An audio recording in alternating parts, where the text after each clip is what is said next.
Bismillahirrahmanirrahim. Alhamdulillahillazi arsala rasulahu bil huda wa dinil haqq liyuzhirahu 'ala ad-din kullih walau karihal kafirun. Asyhadu an la ilaha illallah wa asyhadu anna Muhammadan 'abduhu wa rasuluh. Allahumma shalli wa sallim 'ala sayyidina wa habibina wa syafi'ina Muhammad sallallahu alaihi wasallam. Amma ba'd. Ayyuhal mu'minun ittaqullah usikum wa iyaya bittaqwallahi faqad fazal muttaqun. Subhanaka la ilma lana illa ma 'allamtana innaka antal alimul hakim. Rabbi shrah li sadri wa yassir li amri wahlul 'uqdatam min lisani yafqahu qawli. Rabbi yasir wa la tu'assir ya karim. Allahumma zakirna ma nasina wa 'allimna ma jahilna. Allahumma zakirna ma nasina wa 'allimna ma jahilna. Allahumma zakirna ma nasina wa 'allimna ma jahilna. Tuan-tuan dan puan muslimin dan muslimat, mudah-mudahan dirahmati Allah Subhanahu wa taala insyaallah. Pertama kita manjatkan rasa syukur terhadap Allah Subhanahu wa taala kerana dengan limpah kurnia dan inayahnya kita masih lagi diberi kesempatan, masih lagi diberi peluang oleh Allah Ta'ala untuk kita sama-sama meneruskan kehidupan kita di muka bumi Allah Ta'ala ini, sekaligus dapat melaksanakan segala tuntutan-tuntutan Allah dan meninggalkan segala larangan-larangan Allah Subhanahu wa Ta'ala insyaAllah. Dan pagi ini insyaAllah kita menyambung lagi perkongsian ilmu kita dalam kitab biografi agung Rasulullah sallallahu alaihi wasallam, surat yang surat ke berapa? 117. Muka surat 117. Imran bin Husain adalah kalangan sahabat Nabi sallallahu alaihi wasallam. Imran bin Husain juga dinamakan sebagai orang yang hidup sezaman dengan Nabi sallallahu alaihi wasallam. Siapa dia Imran bin Husain ini? Imran bin Husain ini dia berbai'ah dengan Nabi sallallahu alaihi wasallam di dalam tahun berlakunya peperangan Khaybar. Bila berlaku peperangan Khaybar, Imran bin Husain ini langsung berbai'ah dengan Nabi, yakni bersumpah dengan tangannya diletakkan di atas tangan baginda sallallahu alaihi wasallam. Yang mana dia kata tidak akan digunakan untuk yang lain melainkan untuk menegakkan agama Allah Subhanahu wa taala. Dia pegang tangan Nabi SAW, letak atas tangan Nabi. Dia kata tangan ini tidak akan kugunakan melainkan untuk menegakkan agama Allah Subhanahu wa taala. Dan beliau pernah bertanya kepada Rasulullah SAW. Imran Husain ini pernah tanya, dia kata apa? Mengapa kalau kami berada di sisimu, kami lupa kepada dunia ini? Imran Husain tanya Nabi SAW, tiap kali aku duduk dengan kau ya Rasulullah, aku lupa dunia ini. Siapa pun duduk dengan engkau, dia akan melupakan dunia ini. Kata Nabi SAW, apabila kamu berada di sisiku, para malaikat datang bersalaman denganmu.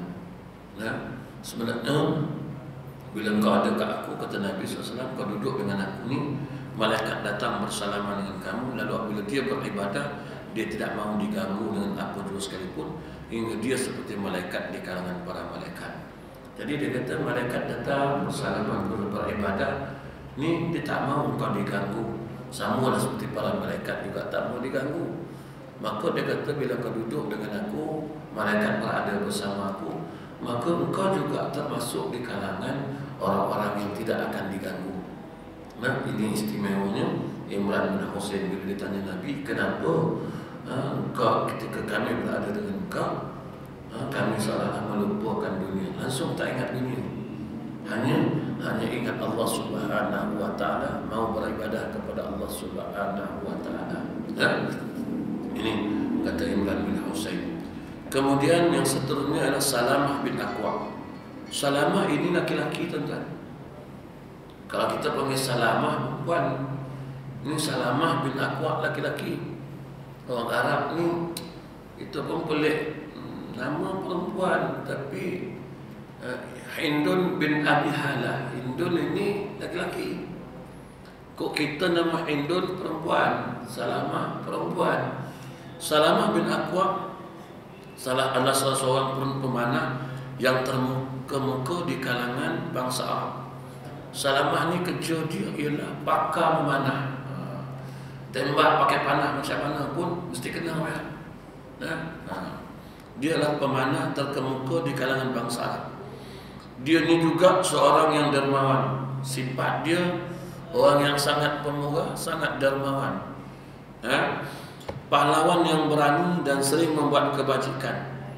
Baginda SAW pernah menggelarkannya sebagai tentera pejalan kaki yang paling hebat dan kuat. Keberaniannya memang luar biasa kerana berani menghalau tentera musyrikin keluar dari Madinah seorang diri tanpa memikirkan risiko yang akan menimpa dirinya. Dia seorang-seorang je. Mana ada kafir Quraisy, dia kata apa? Keluar dari sini. Fikir 2 kali juga gitu, seorang-seorang pergi ngalau ramai-ramai tak mampu. Tapi Salamah bin Aqwa ni orang yang sangat hebat. Dia ni tak takut siapa-siapa melainkan Allah Subhanahu wa Ta'ala. Seorang pemanah yang terkenal di kalangan bangsa Arab dan juga seorang yang dermawan. Cukup tu syarat dia. Tuan-tuan, dahlah berani, hebat pemanah, kemudian pula dermawan lagi. Ini para sahabat Nabi yang Nabi tarbiyah sehingga menjadi sifat-sifat yang seumpama ini. Bagaimana Nabi mentarbiyah, mendidik golongan para sahabat sehingga mereka ni hebat. Hebat dari sudut duniawi, hebat dari sudut ukhrawi. Memanah hebat. Semua hebat. Dermawan lagi, kaya raya lagi. Allahu Akbar. Ini tarbiyah Rasulullah sallallahu alaihi wasallam.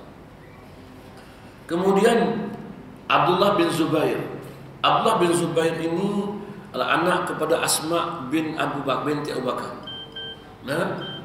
Di mana Abdullah bin Zubair adalah anak kepada Asma binti Abu Bakar.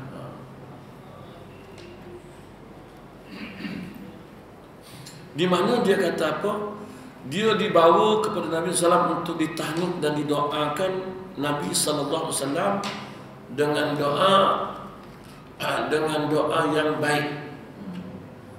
Di mana Asma binti Abu Bakar ini, anak Sayyidina Abu Bakar ini, bila dia dapat anak yang nama Abdullah bin Zubair, dia bawa jumpa Nabi. Nabi yang mentahnikkan dia. Belah mulut dia lah Nabi SAW. Dengan doa yang baik, beliau merupakan seorang pahlawan yang hebat dan kuat. Juga seorang abid yang hebat di dalam ibadatnya, sehingga apabila dia sujud di dalam solat, burung-burung bertenggek di atas badannya kerana menyangka tembok yang kukuh. Tuan-tuan, hebat tak hebat para sahabat Nabi ini, tuan-tuan. Sehingga kan, tuan-tuan, burung boleh bertenggek di atas badan dia waktu dia sujud. Oh, tuan-tuan, kita bukan bertenggek, nak singgah takut. Allahu Akbar.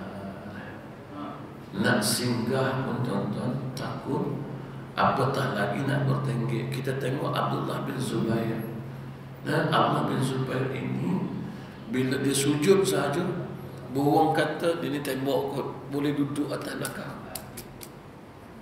Hebat mereka sujud. Hebat mereka bersujud kepada Allah Subhanahu wa Ta'ala karena khusyuk dan tawaduknya dia, sehingga kan ibadatnya itu burung pun tak tahu yang dia tengah sujud pada Allah Subhanahu wa Ta'ala. Ini Abdullah bin Zubair. Kemudian Abdullah bin Abbas. Nama gelarannya yang popular ialah Ibnu Abbas. Beliau merupakan sepupu Nabi SAW. Sering berdamping bersama Nabi SAW di sepanjang masa. Ketika Nabi di usia 40-an, beliau baru berusia belasan tahun.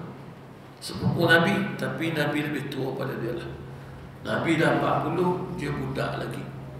Nabi pernah doakan dia dengan doa ini, ya Allah, berikanlah dia keahlian dalam agamamu dan ajarkanlah dia tafsir kitab. Allahumma faqihhu fiddin wa 'allimhu ta'wil. Inilah doa Nabi kepada Ibnu Abbas. Dan Ibnu Abbas inilah pernah menjadi penasihat kepada Sayyidina Umar Al-Khattab radhiyallahu anhu ketika Sayyidina Umar ini menjadi khalifah. Sehingga ada ulama, ada orang yang mencabar Sayyidina Umar, kata, Umar, kau tak ada orang lain ke yang kau nak ambil jadi penasihat kau tu? Umar kata, andai kata kamu boleh menandingi ilmu Ibnu Abbas ini, aku ambil kau jadi penasihat. Ini Ibnu Abbas. Dengan doa itu, dia menjadi orang yang paling tajam akalnya, pemikirannya. Tambahan lagi, dia sering berguru dengan sahabat-sahabat Nabi SAW yang lebih dewasa darinya. Ini kehebatan Ibnu Abbas. Orang yang tajam ingatan, orang yang hebat. Setelah dia didoakan Nabi SAW, Allahumma faqihhu fiddin wa 'allimhu ta'wil. Nabi doakan, ya Allah, dia kata, berikanlah dia keahlian faqih di dalam agama, dan yang paling nak ajarkan dia mengenai tafsir kitab, yakni Al-Quran. Ibn Abbas orang yang cukup pandai menafsirkan Al-Quran dan juga orang yang faqih dalam bidang agama. Sebab dia telah didoakan Nabi di waktu kecil, Nabi doakan dia. Ini Ibn Abbas, ataupun dia sebut Abdullah bin Abbas, sepupu dengan Nabi SAW. Kemudian seterusnya ialah Abbad bin Bishr. Abbad memeluk Islam di tangan Mus'ab bin Umair. Beliau memiliki suara yang merdu ketika membaca Quran. Banyak terlibat dalam peperangan-peperangan yang dipimpin Nabi SAW, dan dalam setiap peperangan beliau ditugaskan membawa Al-Quran. Kerja Abbad ini ialah bawa Quran. Tiap-tiap kali berperang, Quran kena bawa. Kita ni tiap kali pergi mana pun Quran terlupa dan tertinggal lah. Tapi dalam peperangan ada tugas yang diberikan oleh Nabi SAW. Kau bawa bendera, kau bawa Quran. Kerja kau pegang bendera, kerja kau pegang Quran. Cukup lengkap tuan-tuan, cukup lengkap. Nabi SAW mengajar kita. Tapi kita hari ini tak ada benda-benda tuan-tuan. Dan kadang lupa Quran, lupa berwudu. Semangat dia pergi kan, wudu pun tak ada. Semangat pergi, Quran pun tak ada. Dan ni tuan-tuan kan. Jadi dalam satu peperangan, beliau dan Ammar ditugaskan berjaga malam. Abbad pun berjaga seorang diri kerana memberikan Ammar berehat untuk berjaga pada sisi seterusnya. Sedangkan dia bersolat dan baca Al-Quran. Tiba-tiba dia dipanah oleh seorang lelaki yang isterinya ditawan oleh tentera Islam. Oleh tentera Islam. Abbad yang luka parah meneruskan solat serta bacaannya, dan dia dipanah lagi, namun dia tidak ingin memutuskan solatnya dan bacaannya. Setelah selesai solat, dia merangkak ke arah Ammar dan mengejutkan, berkata, wahai sahabat, bangunlah, aku sudah cedera parah dan lemas. Allahu Akbar. Abbad bin Bishr ni dalam satu peperangan, dia ni dengan Ammar ditugaskan, kau kawal malam lah, kau ada musuh datang menyerang nanti, kau jaga malam. Jadi Abbad kata, Ammar, kau tidurlah dulu. Ni biar aku jaga dulu, kau tidur. Jadi Abbad ni tadi semayang saja. Bila dia sedang semayang dan baca Quran, tiba-tiba dia dipanah oleh seorang laki-laki. Seorang lelaki yang isterinya ditawan oleh tentera Islam. Orang laki-laki yang memanah dia tu ialah sebab apa? Sebab orang Islam menawan isteri dia. Jadi Abbad ni tengah sembahyang, kena panah. Bila dia kena panah, tuan-tuan, Abbad tak berhenti, dia terus dia sembahyang.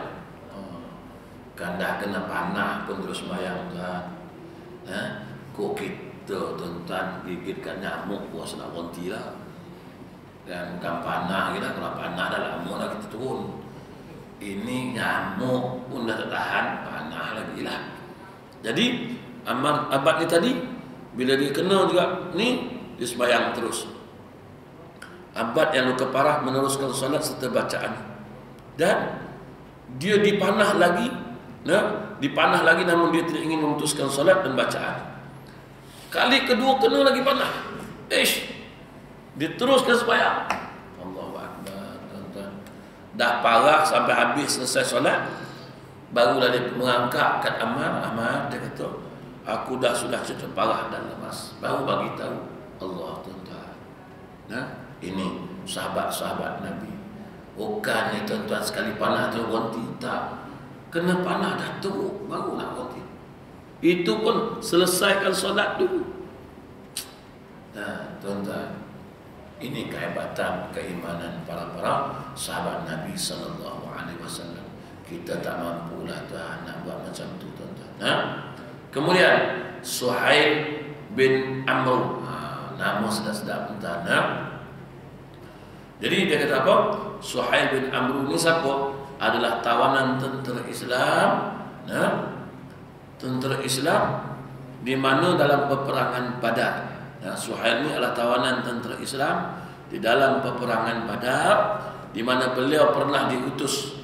Beliau pernah diutus oleh kaum Quraisy bertemu dengan Nabi SAW dalam peristiwa menghalang Nabi memasuki kota Mekah.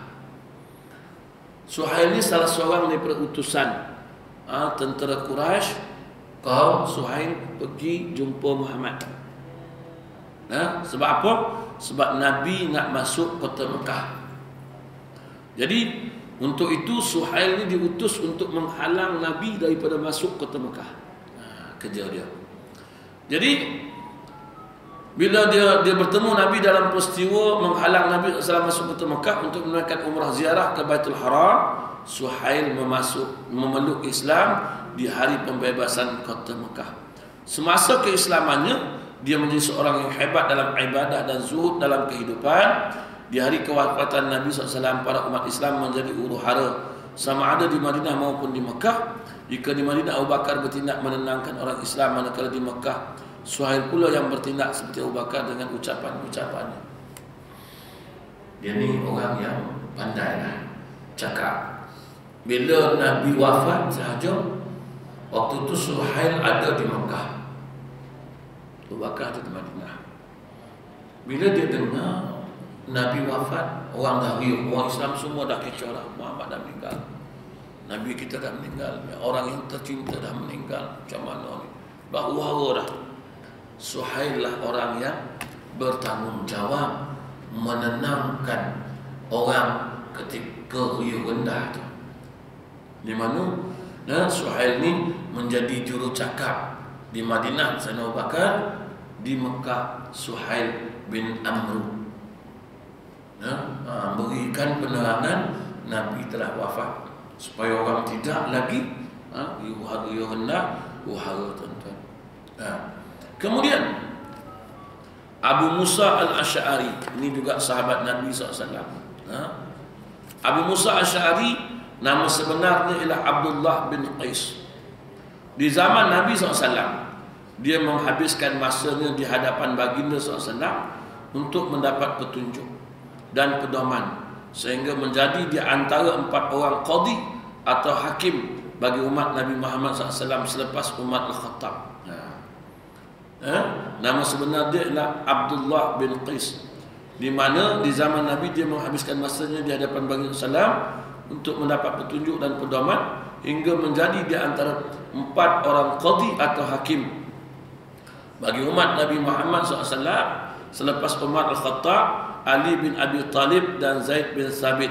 Beliau mempunyai semua ketokohan, sama ada dari sudut kepimpinan, ilmu, pahlawan yang gagah berani dan warak dalam kehidupan, sehingga Nabi SAW pernah mengatakan bahawa pemimpin dari pimpinan di tentera berkuda adalah Abu Musa. Tentera berkuda dipimpin oleh Abdullah bin Qais ataupun Abu Musa.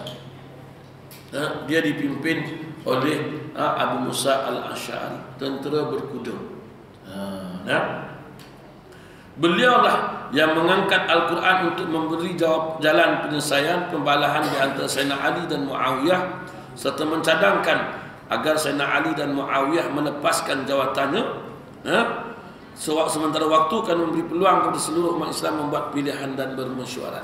Dia lah yang beri cadangan. Bila buka dalam Quran, dia baca Quran wasyawir minhum, maknanya dia kata mesyuarat. Jadi dia bagi tahu. Abu Musa Asy'ari kata, okey, Ali, Muawiyah, kau letak jawatan sementara. Duduk dulu sebab kita bermesyuarat. Kita bermesyuarat. Mana dia ambil ini mesyuarat tu? Tuhan kata wasyawir minhum, bermesyuarahlah kamu. Maka Musa bagikan jawapan supaya Ali, Muawiyah duduk. Maknanya sabar dulu. Kita bagi dia orang mesyuarat, pilih siapa yang layak jadi pemimpin. Ini Abu Musa Asy'ari. Jadi tuan-tuan, kalau kita tengok perbalahan penyelesaian ialah dengan cara mesyuarah. Hari ini mesyuarah pun orang dah tak nak ikut. Kata kita ni nak Islam, jual Islam. Bila kita dah bermesyuarat pun, kita dah mesyuarat pun tak nak pakai. Kita pula lebih pandai lagi daripada orang yang dah bermesyuarat. Tuan-tuan tengoklah, Allah uji kita. Maknanya kita duk sibuk nak Islam, sedangkan Quran pun sebut wasyawir minhum, kita pun tak nak ikut. Dan artinya kalau kita pun tak nak ikut Quran, sama je lah macam puak-puak tu. Puak-puak tu pun tak ikut Quran juga pun. Kan? Lepas tu kita dah ulama-ulama dah mesyuarat, syura, tak nak ikut juga. Lebih kurang je lah puak tu kan tu. Dek beradik je lah rupanya. Ingatkan dia nak Islam betul. Dan ini contoh paling senang je tuan-tuan. Contoh paling senang berhujah. Dan kita tak hujah panjang-panjang. Kita tanya dia, mesyuarat ni siapa suruh? Kau suruh ke Tuhan suruh? Tuhan suruh. Habis dia orang nak mesyuarat, Tuhan dah suruh mesyuarat, dah elok semua keputusan, apa kau tak nak ikut? Mana kau pun tak beriman dengan Quran. Dah, saya cakap banyak. Belah lah. Buat sama Nah, sama. Hukum kaedah apa pun semua sama. Macam perbalahan hari ni Kristian, Yahudi, Islam. Kita tanya dia, apa berbalah? Baru ni saya jumpa satu orang mau balik, pandai cakap Melayu, di Pulau Negara, daripada mana Sulia ke mana, banyak mau balik di Pulau Negara masuk Malaysia ni. Dia pergi state, tuan-tuan, dia pergi dakwah. Maknanya Kristian banyak di Malaysia ni. Saya kan. Jadi waktu saya sembang, dia nak cakap Melayu. Saya tanya dia ni siapa sebenarnya? Dia tak aku tahu. Dia datang melancong, takkan melancong ke sini. Malaysia ni apa yang ada, saya kata. Akhirnya saya desak, dia cakap dia ni mau balik. Yang datang ke Malaysia lah. Bila dia kata dia mau balik, saya tanya satu soalan, saya tanya dia. Tuan, nak tanya sikit lah. Apa masalah antara orang Islam, Kristian dengan Yahudi ni? Sebab saya rasa dah Tuhan dah bagi sebenarnya. Kita dah ada Quran orang Islam, kau dah ada Injil, Nabi Musa dah ada Taurat, Zabur dan sebagainya dah ada. Yahudi semua dah ada. Semua masing-masing dah ada kitab. Dan kami orang Islam boleh terima Nabi Musa, kita terima Nabi Isa, semua kita terima Nabi-Nabi. Kalau kita tak terima, kita ni tak sah iman.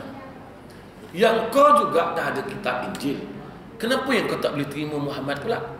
Kami boleh terima kau tak boleh terima kami, pasal apa? Semua orang tak boleh terima Muhammad, kami je boleh terima Nabi korang. Nabi Musa kami terima, Nabi Nuh kami terima, Nabi Daud kami terima, semua Nabi kami terima. Yang kau nak terima Muhammad ni susah sangat, pasal apa? Pasal itu yang kita berbalah hari ni, sebab kau tak mampu terima kami terima kamu. Kami percaya pada kitab Injil, kami percaya pada kitab Taurat, Zabur. Walaupun kami dah ada Quran, kami percaya. Kau kenapa tak nak percaya dengan Quran ni? Dia menung tengok saya. Dia dah tak nak jawab apa. Dia kata okeylah, nanti kita jumpa lain. Muhammad bukan di kalangan Yahudi. Itu je. Tapi kami boleh terima je Nabi Musa, kami boleh terima je Nabi Isa, tak ada masalah. Tak ada masalah.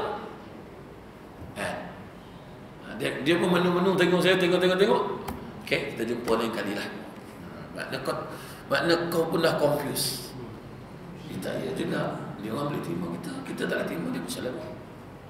Kan? Dia boleh terima Nabi kita. Kan? Kau kata Isa Ibn Maryam, okey, kami terima. Kami tak tolak Isa.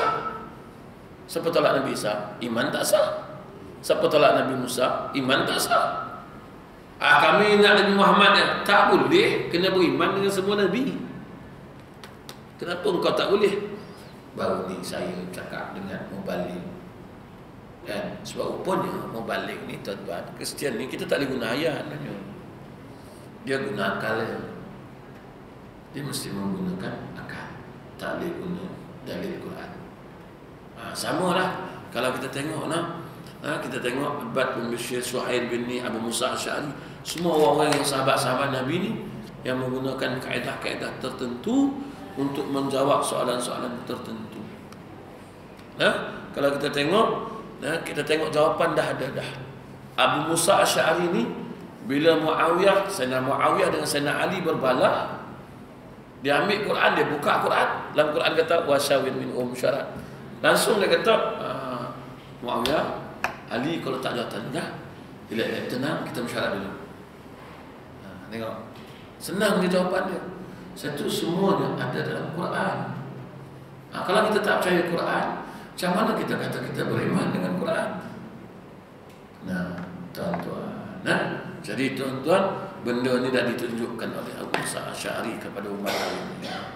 Jadi orang yang tak nak bermesyuarat, maknanya samalah bapak dia menolak Al-Quran. Samalah. Kan?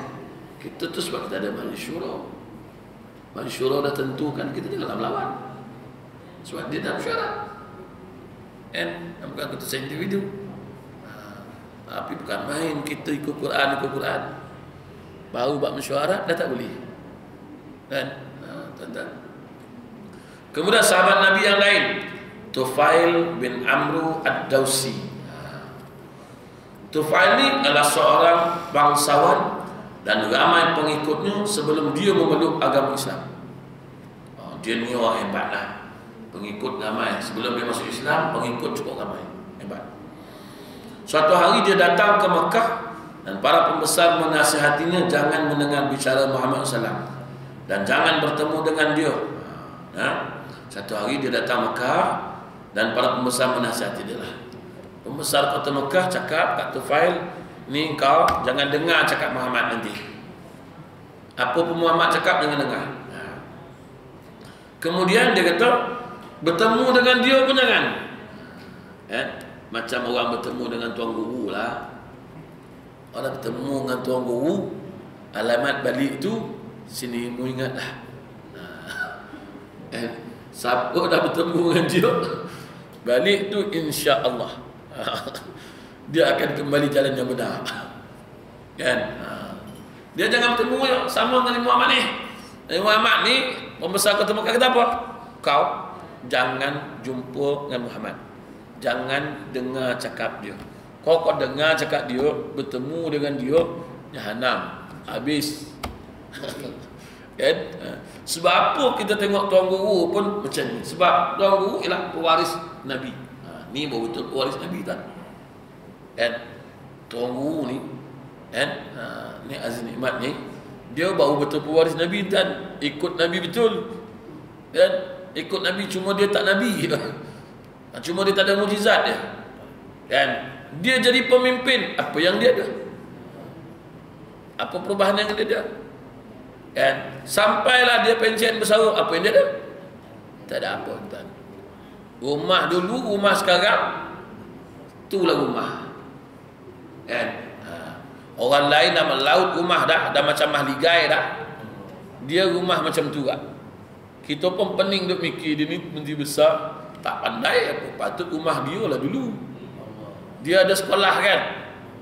Suruh dekat Ustaz Nek Radhi, suruh cari duit. patutnya kau menteri besar, supportlah sekolah aku.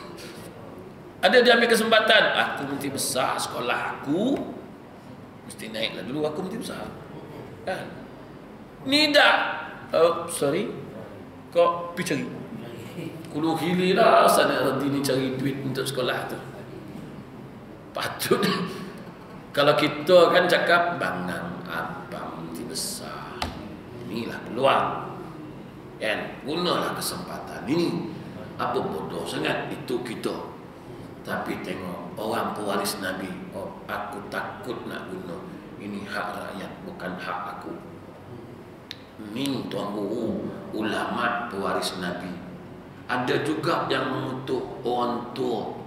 Ni orang tua ni dia tahu mengkapirkan orang ni, muka pun dah macam la ilaha illallah.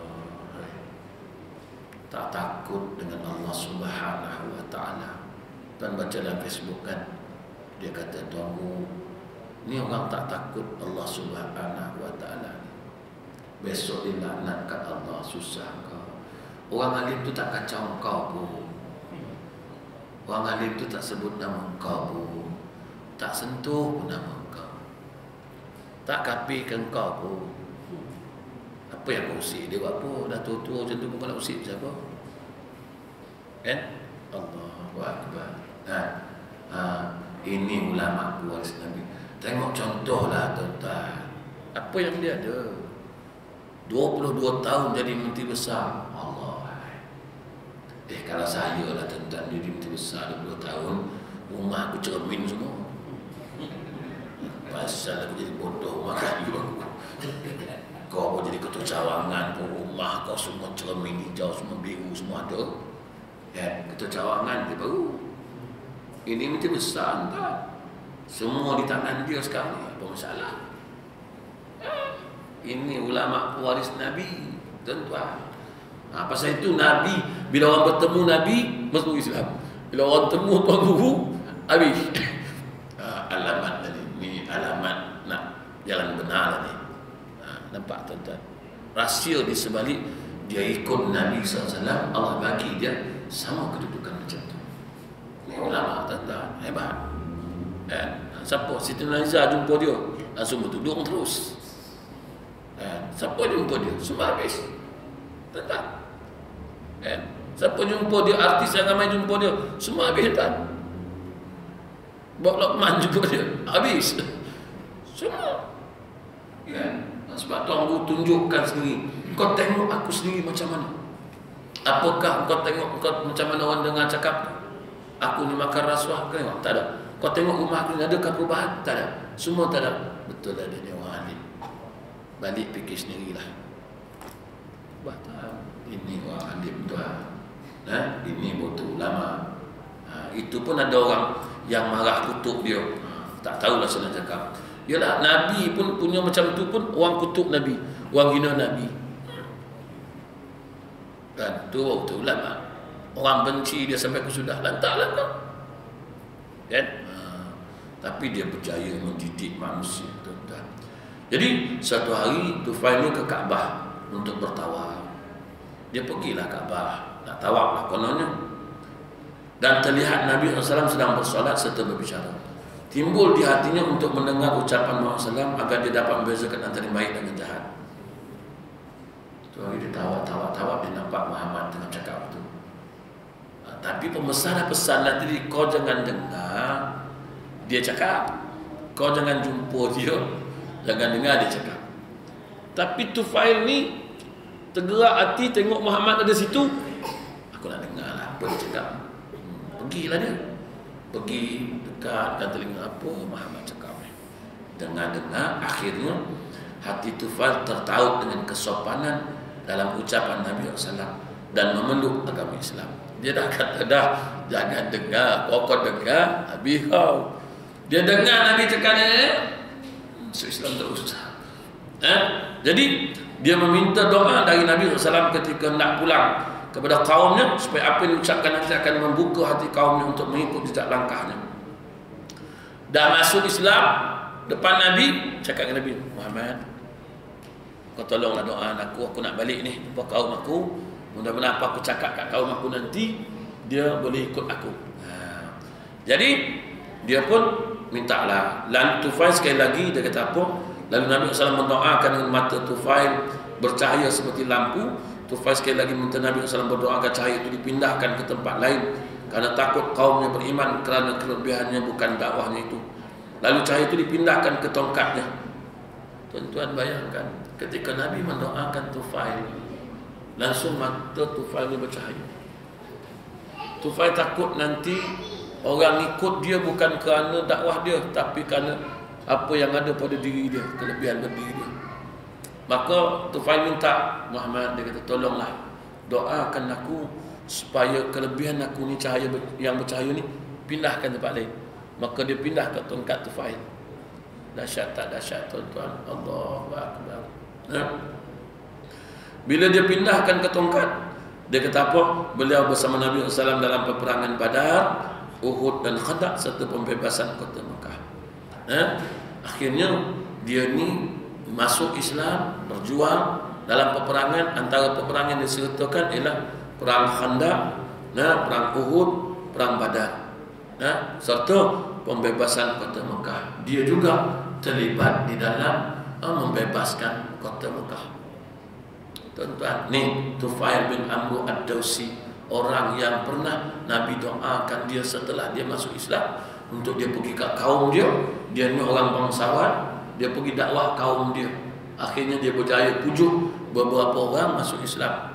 Beberapa orang masuk Islam berjaya pujuk. Ini Tufail bin Amru Ad-Dawsi. Tuan-tuan. Kemudian Amru bin Al-As. Kalau tuan-tuan pergi Mesir pun ada masjid nama Amru Al-As. Amru adalah sahabat Nabi SAW yang agak rapat dengan Nabi SAW. Amru adalah salah seorang utusan yang diutus oleh Abu Jahal ke Habsyah untuk mengambil kembali umat Islam yang berhijrah ke sana dengan membawa hadiah-hadiah yang berharga. Ini orang dulu dah buat lah macam mana hari ini. Bagi berim, bagi itu, ni orang dulu dah buat lah. Bagi beras, bagi bersikal, bagi gula ni. Dia orang ni belajar kat Kapi Quraisy ni dulu. Pokok ni. Dia belajar kat sini ya. Kan? Kita baru ini bagi berim dah melupu. Amru Al-Asdi pernah Abu Jahal utuskan dia pergi ke Habsyah. Ni Amru, kau pergi Habsyah, bawa barang-barang ni, hadiah-hadiah ni, semua-semua ni, pergi jumpa pokok Islam yang duduk sana tu, bagi dia ni biar masuk oleh kita. Dah ada dah ya? Dah ada, zaman tu dah ada. Ini pokok ni tinggal ngikut dia lagi. Ni pokok Abu Jahal lah ni. Dua kali mula. Sebab Abu Jahal dah tak ada sekarang. Ni sekarang ada beli. Rupanya ada anak didik dia lah. Waris kerabat Abu Jahal ni ada sekarang. Maknanya yang bagi berim ni puak Abu Jahal ni. Apa pasal apa ni? Benar. Ni puak Abu Jahal ni. Sebab Abu Jahal dah didik macam ni. Ni Amru, kau pergi bawa ni. Ni bawa hadiah-hadiah ni yang berharga ni, tujuan untuk merasuah. Siapa cakap banyak? Raja cakap banyak, kau bagi je. Raja nak apa? Nak kuda. Bagi kuda tu. Nak kapal layar, bagi. Dia dah buat lah. Apa keingat baru dia orang dah buat dulu. Geng-geng Abu Jahal ni. Cuma sekarang orang tak panggil Abu Jahal lah. Sebenarnya tu geng-geng Abu Jahal lah tu. Di mana merasuah Raja An-Najasyi ketika itu menyatakan kepada Amru, kenapa kamu tidak mengikut mereka orang Islam dan beriman sepertinya kerana yang dimaksud dengan Nabi Muhammad itu adalah Nabi yang benar dan betul. Amru segera pergi dan keesokan harinya Amru Al-As datang lagi menghadap Raja Najasyi dengan propaganda baru, iaitu Amru mengatakan bahawa orang Islam menghina Tuhanmu Al-Masih Isa. Namun setelah mendengar jawapan dari Ja'far bin Abi Talib mengenai pendapat Nabi SAW tentang Nabi Isa dan Raja Najasyi, membenarkan kata-kata orang Islam. Setelah itu Amru mendapat hidayah Allah Ta'ala terus memeluk Islam. Dia merupakan pendukung Islam yang amat kuat. Beliau diutus ke Mesir bagi membebaskan Mesir dari dua cengkaman jajahan Rom dan Parsi dan dikenali sebagai pembebasan Mesir. Jadi Amru ni tadi bawa hadiah-hadiah ni nak bagi ke puak-puak ni lah. Dengar cerita lain. Dia pergi dengar Abu Jahal cakap lain. Jadi dia pun ceritalah, akhirnya diceritakan oleh Ja'far bin Abi Talib mengenai pendapat Nabi SAW dan tentang Nabi Isa dan Raja Najasyi, membenarkan kata-kata orang. Oh, selama ini aku kena bohong lah, rupanya bapak ni bohong aku, ni cerita yang betul rupanya. Hari ni macam itulah, kita nak dapat menyampaikan yang betul tu susah sangat orang nak terima, tuan. Susah tak nak orang percaya, kan? Yalah, dia bagi macam-macam, kita tak ada, kan? Kita tak ada benda nak bagi, kita minta lagi ada, bagi tak ada. Dia macam-macam boleh bagi. Kampung mana tak? Orang kampung lagi laju lah. Lah kali kita cakap-cakap, kau nak apa lagi? Kau tengok semua macam-macam dia baginya. Tak iya juga, payung dia bagi, anak sekolah bagi, beras pun ada lambang. Nak apa lagi? Kena ikan kampung. Apa nak lagi? Tanah murah. Semua dia bagi lah. Ya.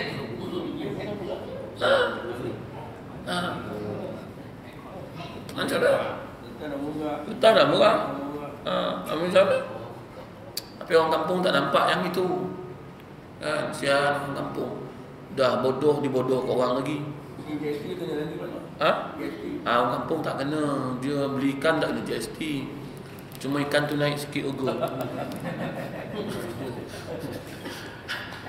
Orang kampung dia apa tahu. Sial orang kampung. Tuan-tuan, GST tak kena, beli ikan, gula tak kena. Cuma dia naik sikit aja. Dia tak kena. Tapi bila benda tu naik, itulah GST dia. Sama aja. Habis lori yang bawa gula ikan ni tadi, dia kena GST. Dia caskan, kos dia tinggi sikit lah. Ikan tu akan naik harga lah. Bila dia jual kat penjual ikan, mestilah naik harga tu kan. Bila dah naik harga tu, habis peniaga takkan tak naikkan harga ikan. Habis untung dia terpaksakan naik harga ikan tu pula. Siapa nak nanggung naikkan harga ikan tu? Kita pembeli lah, orang kampung lah. Nak tak nak, itulah GST kita yang lebih teruk. Kan? Yang kampung lah macam mana? Tak ada, mana ada GST. Itu yang besar-besar je. Kita beli ikan, gula tak ada, kicap tak ada. Memang tak ada. Tapi dia akan naik benda tu kan. Sama tak? Sama macam minyak hari ni naik kan. Kompong naiknya semua. Mana nak kawal? Minyak dah naik, semua barang mesti naik. Macam naik tambang bas anak sekolah lah. Dia dah tak boleh nak cakap. Dia kata apa? Itu kena berbincang dengan pengusaha bas, dengan mak bapak lah.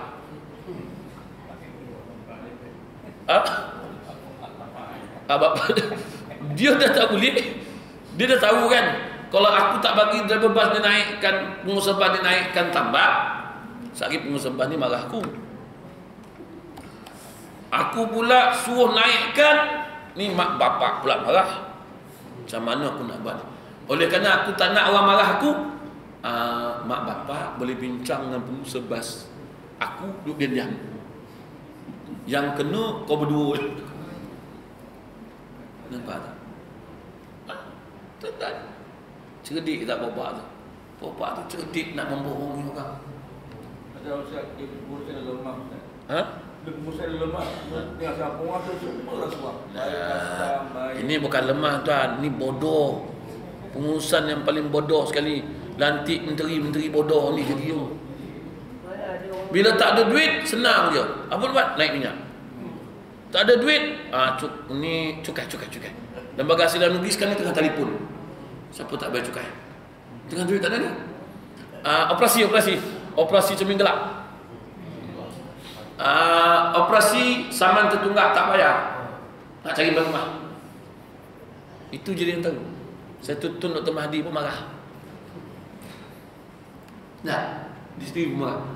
Padahal dia mengajar dulu tu. Nak didik dia lah dulu. Ingin apa nak buat? Macam tu lah. Nak buat macam mana? Tuan-tuan, ini tuan-tuan cuba tengok. Tak ada pilihan dia. Dia akan naikkan tu, dia akan naik. Siapa nak nanggung? Kita akan nanggung. Lepas tu ada satu ustaz lah, ustaz kuat nyokong dia lah.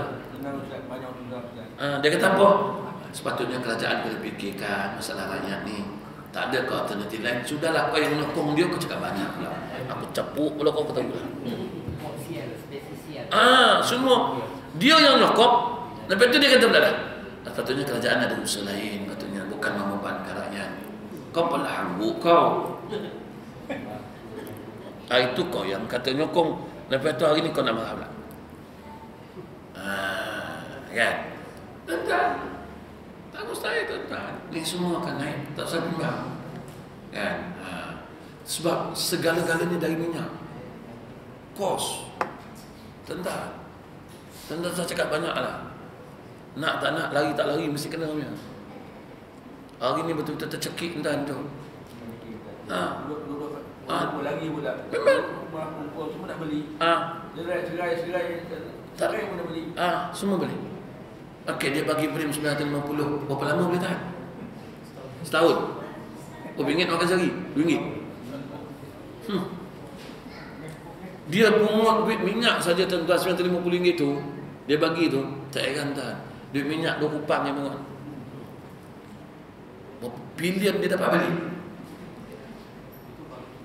Baru minyak, belum cukai, belum saman, tu belum lagi. Dia kau orang mampu dia tepuk. Yang pencen naik tu marah, baginya pencen 200 naik. Nak apa lagi? Okey lah, dah okey pula. Angguk kau. Ini betul aku. Tuan-tuan terasa kalau minyak 1 liter naik 20 sen. Tuan-tuan kali lah, tuan-tuan bukan isi 5 liter. Hari ni saya isi minyak pun guna liter tak guna ringgit dah. Tapi Ustaz, di sini Malaysia tak perlu luar negeri Ustaz, tak buat ni Ustaz, senang hati Ustaz. Di luar negara tak boleh buat. Buat kau. Tembak. Di Mesir satu ketika dulu zaman saya tuan-tuan, nak naik 5 sen je taman bas. Dari 20 sen nak naik 25 sen. Naik lah. Aku balikkan semua ni kan mau kata tak naik kan. Baik sudah 20 sen tu lah. Malaysia tak apalah, kita biar dia kena naikkan. Sebab macam-macam nak buat. Macam-macam apa. Kau lah kena cut kos yang kau punya rumah berjuta-juta tu. Elang kau 1,000 tu. Itulah kena turun. Bukannya deruk kita. Kau lah turun. Kan? Ini nak hantar KLI pun seorang. Nak hantar sampai 10 biji motor. Kereta nak ngirim kau. Mana KLI? Kos nak hantar seorang aja sampai beribu. Habis pergi balik seorang. Nak hantar beribu tak? Bukan sikit.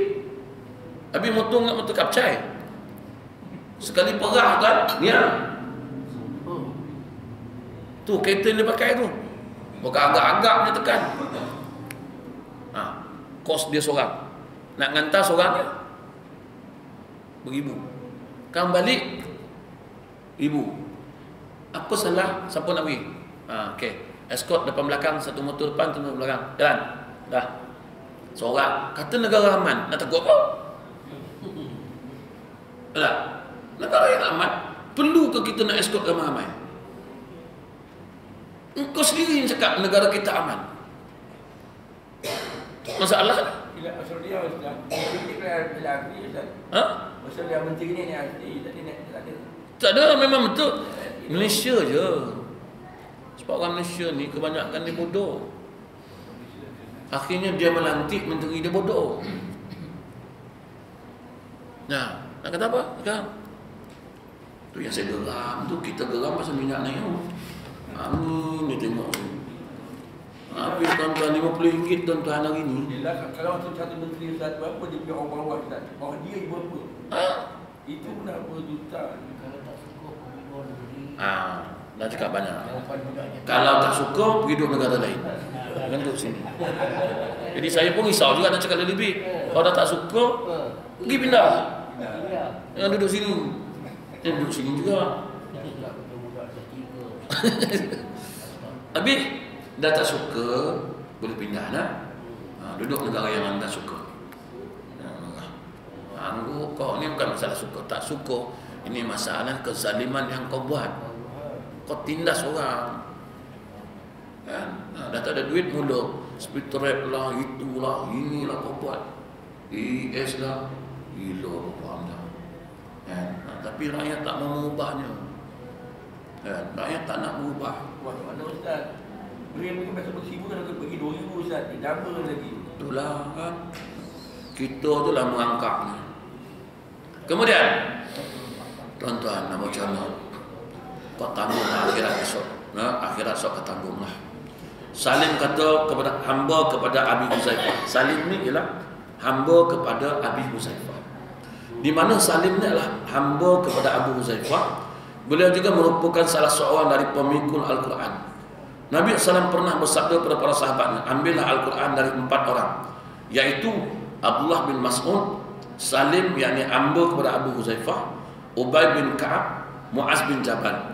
Apabila Islam menghapuskan sistem penghambaan, Abu Huzaifah mengambilnya sebagai anak angkat. Apabila sistem anak angkat dihapuskan, maka Huzaifah mengambilnya sebagai saudara. Keakrabannya sehinggakan syahid bersama dalam peperangan. Apabila peperangan selesai, didapatinya jasadnya saling bertindihan dengan Abu Huzaifah yang pernah menjadi tuannya, ayah angkatnya dan juga saudaranya. Allah ambil dia ni, letakkan daripada hamba jadi sahabat, jadi anak angkat yang akrab sehingga mati syahid sama-sama. Allah tuan-tuan, para sahabat Nabi yang dididik, ditarbiah oleh Nabi SAW. Inilah sahabat-sahabat Nabi SAW yang sama-sama berjuang dengan Nabi, menegakkan kalimah Allah, menegakkan agama Allah Subhanahu wa taala, yang dididik dan ditarbiah oleh Nabi. Ini kehebatan para sahabat. Kemudian orang-orang di sekeliling Rasulullah SAW di kalangan wanita. Ada orang-orang wanita yang dikelilingi Nabi SAW. Siapa? Antaranya isteri-isteri dan anak-anak baginda SAW. Bagaimana orang wanita ini, isteri-isteri, anak-anak baginda ini menyokong perjuangan Nabi, membantu Nabi, beri semangat, moral support pada Nabi SAW. Dan suami berjuang, isteri kita, bang, pergilah. Dan kita hari ni, bang, tak payahlah pergi, bang. Tak payah pergi. Kita pun lemah semangat di mana. Dan janganlah pergi, besok kena tangkap, susah. Mening kita kan. Isteri melemahkan semangat. Ni payah ni. Nanti kita bicara. Simpat tak pusat. Boleh simpat senang. Di lain cakap lain. Macam tu yang korang kan. Nampak tak senang. Ini kat lain. Nak nambah tu susah. Nambah tu susah kan. Tapi tak apalah, perlahan. Dia sementara je nak naik satu, nak pergi dua ni susah lah. Loncat ni, kalau dah dapat sini melonsor kan seru tu. Tapi masalah ni nak pergi sini. Tapi perlahan lah, tak apa, loncat perlahan. Dah boleh meloncat besok ni, tap sini, bye-bye lah, selam, turun. Daripada 2 nak pergi 3, loncat senang. Daripada 3 nak pergi 4, lagi laju melonsor. Kan? Jari menteri. Ni sini nak pergi sini je. Dah sampai sini, lepas handbrake, free gear.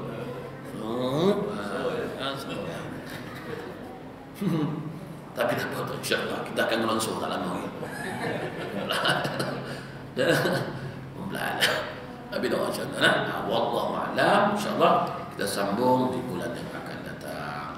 A'udzubillahi minasyaitonir rajim. Zakir syakir santukul sadaqah. Allahumma aghna min husayna bin hawa akim taqaddam min nabi alhamdulillah. Jadi tuan-tuan siapa yang nak berhajat beli barang, minyak akas bentuk kelapa ke, ada kat luar belakang mana, minyak zaitun ke, delima ke, habdus sauda, semuanya ada dekat luar sana tuan-tuan. Wallahu a'lam.